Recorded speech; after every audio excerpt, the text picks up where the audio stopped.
Hi weavers, welcome to our channel just imagine novels. ఈరోజు మన కథ వద్దన్నా వదిలేస్తానా సీజన్ 2 ఎపిసోడ్ 1. అందమైన నీటి బొందు ఆకారంలో దీవి అది.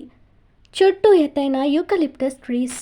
అక్కడక్కడ చిన్న నీటి మడుగులతో చూడటానికి చాలా అందంగా ఉన్న ఆ దీవి చాలా ప్రమాదకరమైనదని, అక్కడికి ఎవరైనా పొరపాటునొస్తే ఇక ప్రాణాలతో తిరిగి వెళ్ళలేరనే చాలామందికి తెలీదు. ఆ దీవిలో పనిచేసే కూలీలకి ఒక చిన్న గూడెముంది. వాళ్ళెక్కడి నుండి వచ్చారో మర్చిపోయి అక్కడ బానిసలుగా బ్రతుకు పోరాటం చేస్తున్నారు. కొందరు చిన్నప్పుడే అక్కడికి ఎత్తుకురాబడ్డారు. కొందరు ఇష్టపూర్వకంగానే వచ్చి ఆ సాలెగూడులో చిక్కుకుపోయారు. ఆ దీవి దాదాపు 100 ఎకరాల విస్తీర్ణంలో ఉంది. అందులో పైనాపిల్ తోటలు, పామాయిల్ తోటలు ఉన్నాయి. అవి పైకి కనపడేవి మాత్రమే. కానీ ఆ దేవి అట్టడుగున ఎవ్వరికీ తెలియని ఒక చీకటి సామ్రాజ్యమే ఉంది. దాన్నెవరు నడిపిస్తున్నారని ఎవరికీ తెలీదు. అక్కడ వర్క్ చేసే వాళ్ళకు కూడా తెలీదు. కానీ అందరినీ అదుపు చేసే మనిషి ఒక నరరూప రాక్షసుడు. వాడికి దయా జాలి ఉండదు.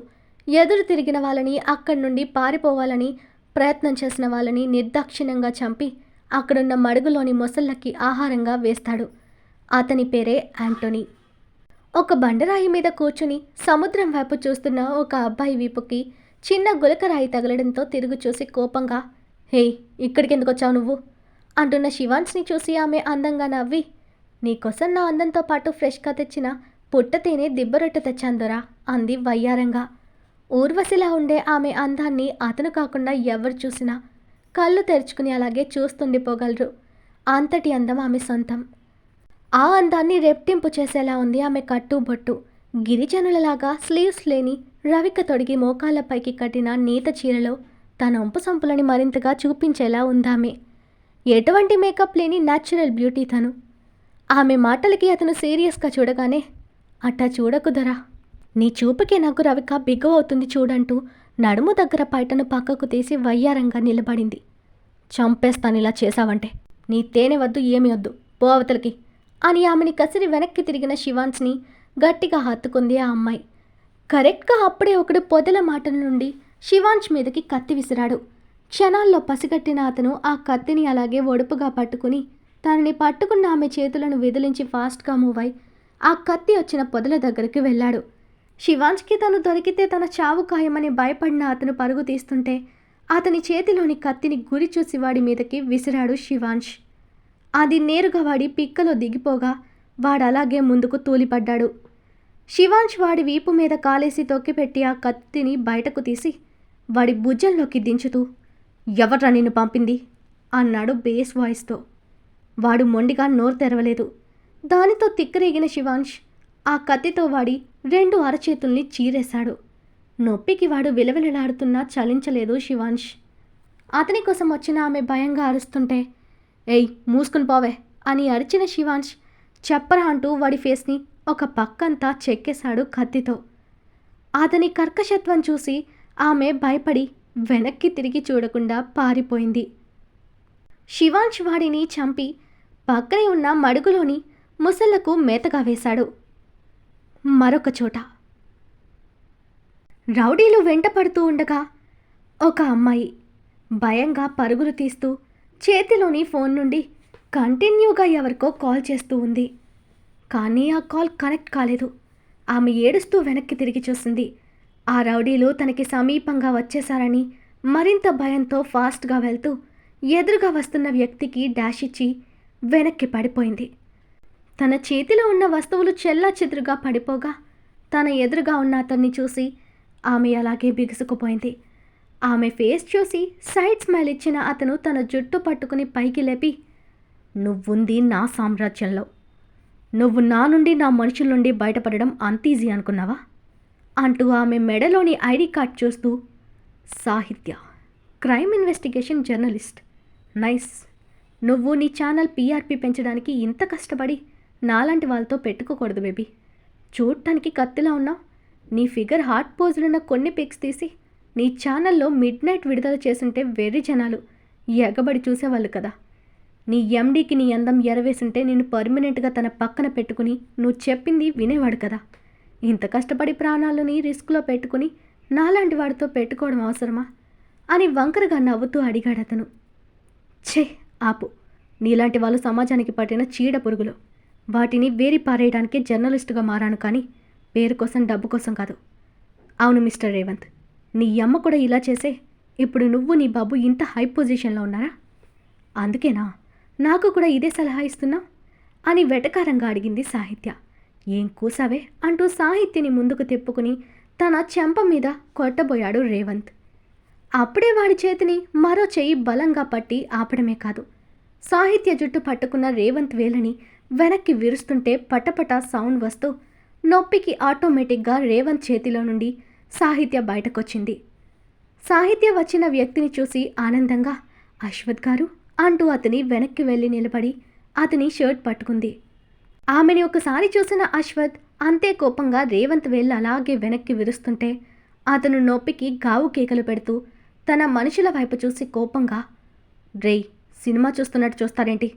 వీడిని దాన్ని కలిపి చంపేయండి అని అరిచాడు రేవంత్. సాహిత్య, నువ్వెళ్ళి కారులో కూర్చో అని గంభీరంగా వచ్చిన అశ్వత్ మాటకి బొద్దిగా తలూపి వెళ్ళి కారులో కూర్చుంది ఆమె. అప్పటికీ కూడా తన చేతిలోని నలుగుతున్న రేవంత్ చేతిని వదలకుండా తన మీదకు వస్తున్న రౌడీలను ఒంటి చేత్తోనే ఒక్కొక్కడిని ఇరక్కొట్టాడు అశ్వత్. రేయ్, నేను ఈ స్టేట్ హోమ్ మినిస్టర్ కొడుకుని. నా మీద చెయ్యి వేసుకున్నందుకు నీ పోస్ట్ పీకించి sincere police officer ACP Ashwath Kumar అయినా నిన్నొక ఫ్రాడ్ పోలీస్గా పోర్ట్రేట్ చేసి జనాల చేత నిన్ను రాళ్లతో కొట్టించకపోతే నా పేరు రేవంత్ మిశ్రానే కాదు అని ప్రగల్భాలు పలికాడు రేవంత్. అప్పటికే అశ్వత్ చేతిలో రేవంత్ అనుచరులంతా ఫినిష్ అవ్వడంతో పొగరుగా రేవంత్ మీదకి తన ఫోన్ విసిరి, చెయ్యి, నీ బాబుకు చేస్తావో లేదంటే సీఎంకే చేస్తావో ఫోన్ చేయరా అంటూ బేస్ వాయిస్తో అరిచాడు అశ్వత్. రేవంత్ ఆవేశంగా తన తండ్రికి ఫోన్ చేశాడు, కానీ ఆ ఫోన్ని తండ్రి పిఏ పికప్ చేసి, హలో అశ్వత్ బాబు, మా సార్ సీఎం మీటింగ్లో ఉన్నారు అని వినయంగా చెప్తుంటే అశ్వత్ పెదవులు పొగరుతో కూడిన స్మైల్ వచ్చింది. రేవంత్ ఫేస్ మాడిపోయి ఉక్రోషం వచ్చింది. రే ఇడియట్, నేను రేవంత్ని, ఫోన్ మా డాడీకి ఇవ్వు. It's urgent. లేట్ చేసావో నీ పీక కట్ చేసి లేట్ చలపతిని చేస్తాను అని అరిచాడు రేవంత్. బాబు మీరా అని షాక్ అవుతూ డౌట్గా, అశ్వత్ బాబు ఫోన్ మీ దగ్గర ఎందుకుంది బాబు అని అడిగాడు సదరు పిఏ. చలపతి, నాకు ఇరిటేషన్ తప్పించుకు, మూసుకుని మా డాడీకి ఫోన్ ఇవ్వు అని అరిచాడు రేవంత్. అటగే బాబు అంటూ భయంగా లోపలికి పరుగుపెట్టిన చలపతి హోమ్ మినిస్టర్ అలోక్ మిశ్రాని ఎమర్జెన్సీ అని పక్కకు తీసుకొచ్చి ఫోన్ ఇచ్చి, బాబు లైన్లో ఉన్నాడు సార్ అన్నాడు చలపతి. నెంబర్ చూస్తూ ఫోన్ చెవి దగ్గర పెట్టుకున్న అతను, హలో రేవంత్, ఏమైంది అన్నాడు విసుగ్గా. డాడీ, ఈ ఏసీపీ అశ్వత్ చాలా ఎక్కువ చేస్తున్నాడు. ఒక జర్నలిస్టు మన ఎస్టేట్లోకి వచ్చి వీడియోలు తీస్తుంటే పట్టుకున్నాను. దానికోసం వీడు మన వాళ్ళను కొట్టి నా చేయి విడిచేశాడు. వెంటనే వీడి పోస్ట్ పీకే అన్నాడు రేవంత్ కోపంగా.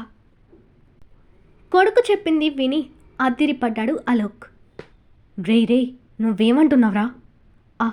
ఆ అశ్వత్కి ఆ పిల్లకి ఏమైనా సంబంధం ఉందా అని భయంగా వణుకుతూ అడిగాడు అలోక్. డాడ్, నేను చెప్పింది చేయకుండా వాడి కోసం ఆరాలు తీస్తావేంటి అని ఫ్రస్ట్రేట్ అయ్యాడు రేవంత్. రే దద్దమ్మ, అడిగిన దానికి సమాధానం చెప్పి చావు అని అరిచాడు చెమటలు తుడుచుకుంటున్న అలోక్. రేవంత్ విసుగ్గా, ఏమో నాకు తెలీదు, కానీ వాడు దాని పేరు పెట్టి పిలిచాడు, పరిచయం ఉన్నట్టుంది అన్నాడు కేర్లెస్గా రేవంత్. కొంప ముంచేశావు కదరా. ఆ అశ్వత్ ఎవరనుకున్నావు? ది గ్రేట్ వర్మస్ ఇంటి బిడ్డ. వాళ్ళతో పెట్టుకుంటే మన అడ్రస్ గల్లంతవుతుంది. వెంటనే ఆ అబ్బాయిని సారీ అడుగు. ఒకసారి ఫోన్ అతనికి ఇవ్వు అని భయంగా అరిచి చెప్పాడు అలోక్. అశ్వత్ కోసం తండ్రి అంతలా భయపడ్డం రేవంత్కి ఆశ్చర్యంగా ఉంది. సీఎంని కూడా వేళ్ల మీద ఆడించే తన తండ్రి ఆఫ్టర్ ఆల్ ఒక ఏసీపీకి భయపడడం ఏంటో అర్థం కాక మొహం మార్చుకుని అశ్వత్కి ఫోన్ ఇచ్చాడు రేవంత్. అశ్వత్ పొగరుగా ఫోన్ చెవి దగ్గర పెట్టుకుని, పదవి అడ్డం పెట్టుకుని ఇలా డ్రగ్స్ సప్లై చేస్తూ యువతని పాడు చేస్తున్న నీకు ఆ పదవిలో ఉండే అర్హత లేదు. మూసుకుని రాజీనామా చేసి నువ్వు నీ కొడుకు తప్పొప్పుకుని చట్టానికి లొంగిపోండి. లేదంటే తెలుసుగా మేము ఏం చేయగలమో అని వార్నింగ్ ఇచ్చాడు అశ్వథ్. బాబు, అంత పని చేయకండి, బుద్ధి తక్కువ ఇలాంటి పని చేశాం, ఇదే ఫస్ట్ అండ్ లాస్ట్ తప్పుగా భావించి వదిలే బాబు అని బ్రతిమాలాడు ఆలోక్ అశ్వథ్ని. అశ్వథ్ కోపంగా కుదరదు అంటూ ఫోన్ కట్ చేసి పాకెట్లో వేసుకుని రేవంత్ చుట్టూ పట్టుకుని ఈడ్చుకుంటూ వెళ్ళి తన కార్ డిక్కీలో పడేశాడు. రే, నిన్నొదళ్ళు, నీ ఎంత చూస్తానని అరుస్తున్నవాడి మాటల్ని అశ్వథ్ అసలు కేర్ చేయలేదు. కామ్గా డ్రైవింగ్ సీట్లో కూర్చున్న అశ్వథ్ని కదిలించాలంటే భయంగా ఉన్నప్పటికీ అతన్ని ప్రసన్నం చేసుకోవడానికి సాహిత్యం మెల్లగా అతని చేతి మీద చెయ్యేసింది. కార్ స్టార్ట్ చేయబోయి ఆగి ఆమె వైపు తిరిగి కోపంగా కొట్టడానికని చేయి పైకెత్తాడు అశ్వథ్. అతడెక్కడ కొట్టేస్తాడో అని భయంతో మొహానికి 2 చేతులు అడ్డుగా పెట్టుకున్న ఆమె చేతులు 2 లాగి ఆమెని మీదకు తెచ్చుకుని కోపంగా తన పెదాలని అందుకుని కిస్ చేశాడు అశ్వథ్. తన కోపమంతా ముద్దులో చూపిస్తూ సాహిత్య పెదవిని కొరికి బ్లడ్ రప్పించి వదిలాడు.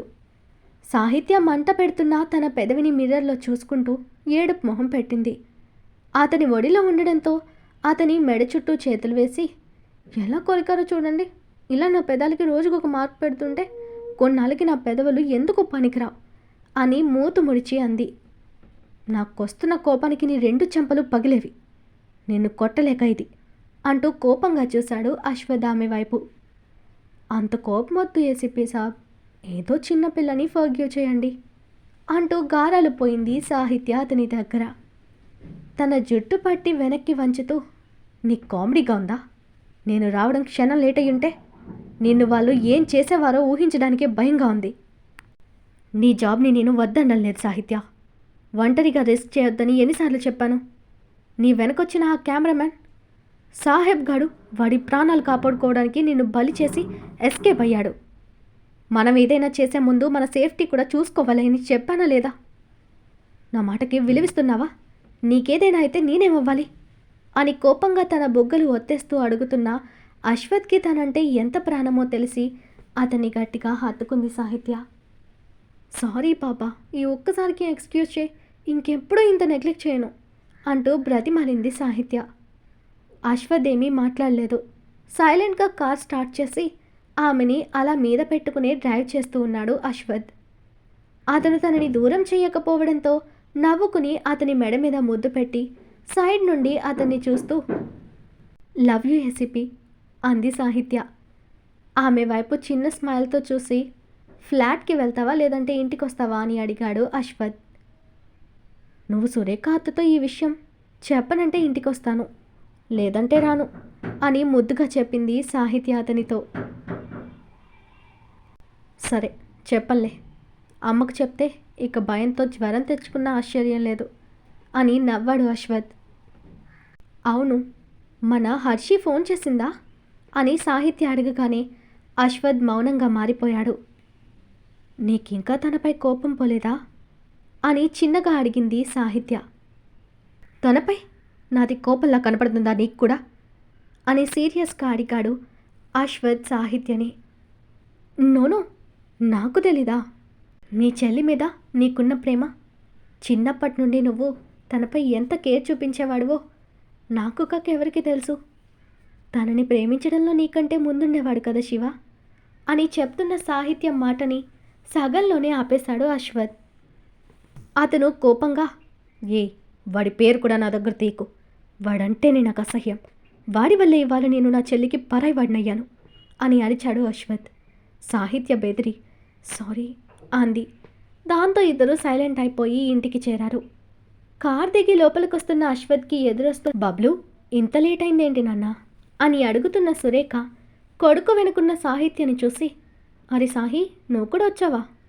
ఏవండి, ఎవరొచ్చారో చూడండి అని నవ్వుతూ సాహిత్య చేయి పట్టుకుని లోపలకు తీసుకొచ్చింది సురేఖ. ఇక్కడ వ్యూవర్స్ గమనించాలి, అశ్వథ్ని చిన్నప్పటి బబ్లు అండ్ సాహిత్య అంటే కళ్యాణ్ ఇంట్లో పని వాళ్ళైన రంగా లచ్చిల కూతురే ఈ సాహిత్య. హర్షి అంటే సన్నీ. ఆమె ఎందుకు దూరంగా వెళ్ళిందనేది మీకు తర్వాత తెలుస్తుంది. కళ్యాణ్ సాహిత్యని చూసి పలకరించి, బబ్లు వెళ్ళి ఫ్రెష్ అవునా, ఇప్పటికే లేట్ అయింది, డిన్నర్ చేద్దాం. మీ అమ్మ నువ్వు వస్తే కానీ తిననని కూర్చుంది. సాహిత్య, నువ్వు కూడా వెళ్ళి ఫ్రెష్ అయ్యారా అన్నాడు కళ్యాణ్. తండ్రి మాటలకి సురేఖ వైపు చూసిన అశ్వత్ చిరుకోపంగా, నీకెన్నిసార్లు చెప్పినా వినవు కదమ్మా, ఇప్పుడే వస్తాను, డిన్నర్ రెడీ చేయి అంటూ తన రూమ్కి వెళ్ళాడు. అతను అలా వెళ్ళిన తర్వాత కళ్యాణ్ సాహిత్య వైపు చూసి, ఏమైందిరా, వాడెందుకు అంత కోపంగా ఉన్నాడు అని మెల్లిగా అడిగాడు కళ్యాణ్ ఆమెని. ఆయన గారి చెల్లి తనతో మాట్లాడడం లేదని ఆ కోపం అమాయకుల మీద చూపించడం మీ అబ్బాయికి అలవాటే కదా మావయ్య అని చిన్నగా చెప్తూ మూతి తిప్పింది సాహిత్య.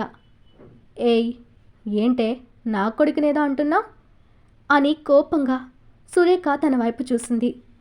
సాహిత్య మూతి విరిచి, ఓ అబ్బో, తమరి కొడుకుని మేమేమీ అనుకోవట్లేదమ్మా, అలా ఏమైనా అంటే మేం బ్రతకగలమా, అసలే పోలీసు అని వెటకారంగా అంటున్న సాహిత్య తలకి చిన్న బాల్ వచ్చి పడింది. తల రుద్దుకుంటూ బాల్ వచ్చిన వైపు చూసిన సాహిత్యకి స్టైల్గా బ్యాట్ పట్టుకుని యాటిట్యూడ్గా సాహిత్యని చూస్తూ 18 ఏళ్ల అబ్బాయి కనపడ్డాడు. వచ్చేశాడు అన్న కూచి అని వెటకారంగా అంది సాహిత్య. మా అన్నయ్యని ఏదైనా అన్నావంటే బాగోదు చెప్తున్నా అని వార్నింగ్ ఇస్తున్న చిన్న కొడుకుని సుశ్రుత్ అని గంభీరంగా పిలిచాడు చిన్న కొడుకుని కళ్యాణ్. సారీ డాడ్ అని చిన్నగా చెప్పిన సుశ్రుత్ సాహిత్య వైపు గుర్రుగా చూశాడు. అరే, నేనేం చేశాను, మీ అన్నయ్య అంటే నీకే కాదు నాకు కూడా ఇష్టమే అని నీకు తెలీదా అని సుశ్రుని సైడ్ హక్ చేసుకుని నవ్వింది సాహిత్య. ఏయ్, నువ్వింకా ఇక్కడే ఉన్నావా అని సురేఖ కసరడంతో సాహిత్య తన రూమ్కి వెళ్ళింది ఫ్రెష్ అవ్వడానికి.